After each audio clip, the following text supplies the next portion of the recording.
Hello. This video is the continuation to explain on how to design a pulsed fiber laser.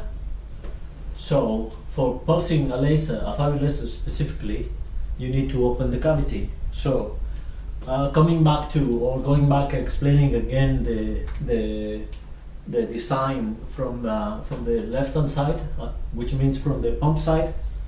We need a pump source, which normally is a laser diode. We need to select or to design a collimating lens, which normally captures 99% of the power coming from the laser diode. Then we need a dichroic mirror, which has two main characteristics: high reflection at the signal of the laser, which is 1064 in this case, because we are talking about niterbium doped fiber. High refraction at the pump wavelength, high transmission at the pump wavelength at 976 nanometers for the pump to cross all along this way. Yeah. So all the collimating, all the beams will be collimated, and they will cross from the pump laser into the focusing lens, and then the focusing lens, which would have a numerical aperture equal or as close as possible as the numerical aperture of the core of the fiber.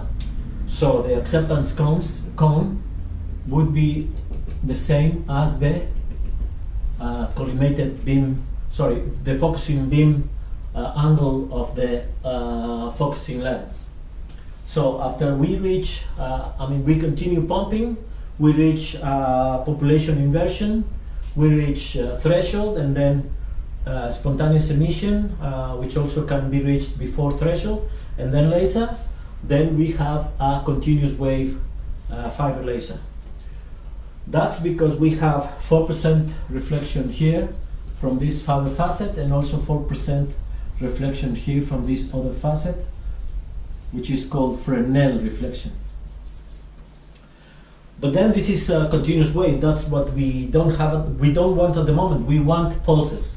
So either fiber cleave, angle cleave, or fiber polishing at an angle, or even by breaking the far end of the fiber. We break the 90 degrees reflection facet here, and we can have a facet that is at an angle, at any different angle, whatever it is, which is different from 90 degrees. Then we are opening. By that means we open the cavity. So with the cavity open, we have constant population inversion, and every time, as long as the pump is on, the population inversion is higher and higher and higher. So let's think that now we have the cavity is open, and we insert the acousto-optic modulator. The acousto-optic modulator works as a mechanical switch in the laser path, or in the optical path of the fiber. So let's think that we now have the acousto-optic modulator is closed, which means it blocks all the optical path in this way, that means that the cavity is open. So being driven by the acousto-optic modulator, being driven by an RF radio frequency modulator here, a driver, then we have the on and off action. So as soon as we decide that, according to the period or the repetition of the driver, we decide to open the acousto-optic modulator, then the cavity formed from the 4% reflection and the broadband mirror here at the other end, then the cavity is closed. If the cavity is closed, then stimulated emission occurs, and let's think about the first photon that is created here, created from the cavity, of course. So the first photon travels along air, then the acoustic modulator. It reflects back into the air via the broadband mirror. Then it travels depending at a speed that depends on the refractive index of the core. Yeah. Once it travels once within the fiber laser cavity, it bounces back or reflects back from the dichroic mirror, and it creates the first few points in the pulse.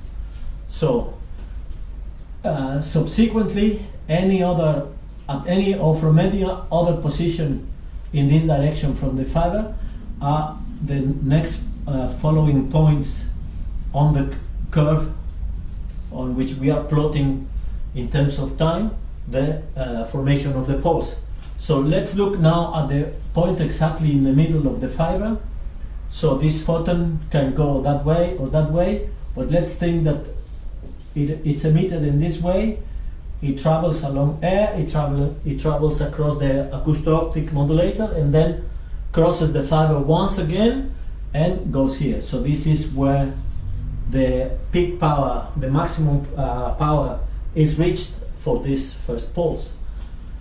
So along this direction of the fiber again, at any other point in the direction towards our left, towards the pump source, are the next the following points in terms of time for the generation of the pulse.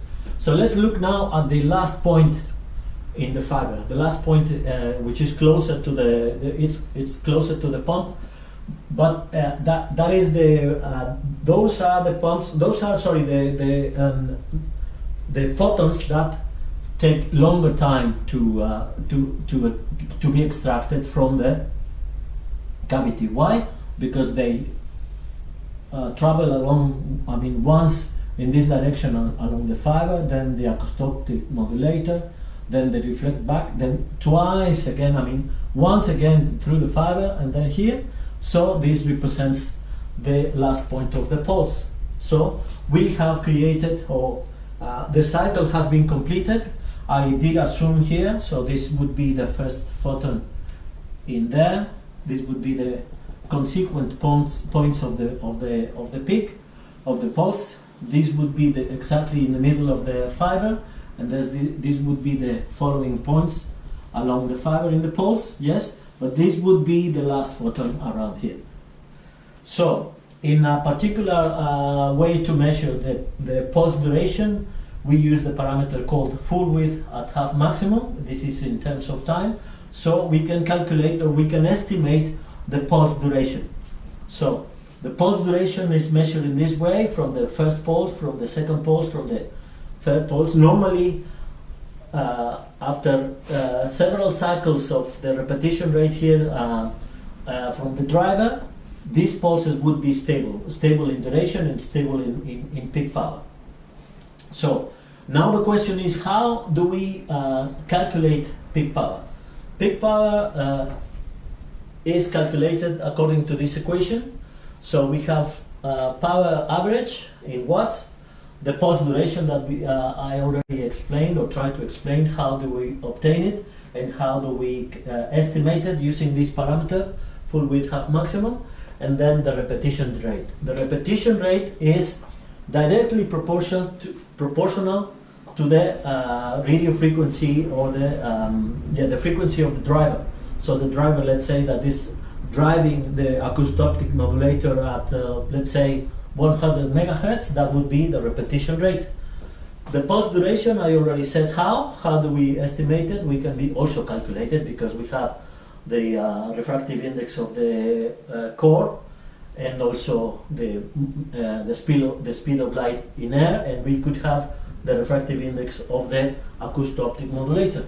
So using this equation, we can find out, we can estimate precisely the peak power of this pulse. So now that we have the peak power of this pulse, we can go and we can try to explore the possibilities for applications. So The applications can be in, at least for this course, can be maybe in organic material. We can explore on how to do laser marking or laser removing, let's say in an orange, in an apple, in an organic material. We can also try and do plastic material, let's say a package, I don't know, maybe something that we buy in the supermarket.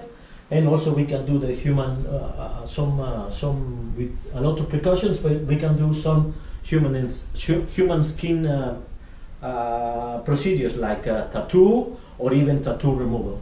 So we will use this knowledge to do the final applications in this course. So you may select whichever you want from these suggested applications, or you can propose a new one.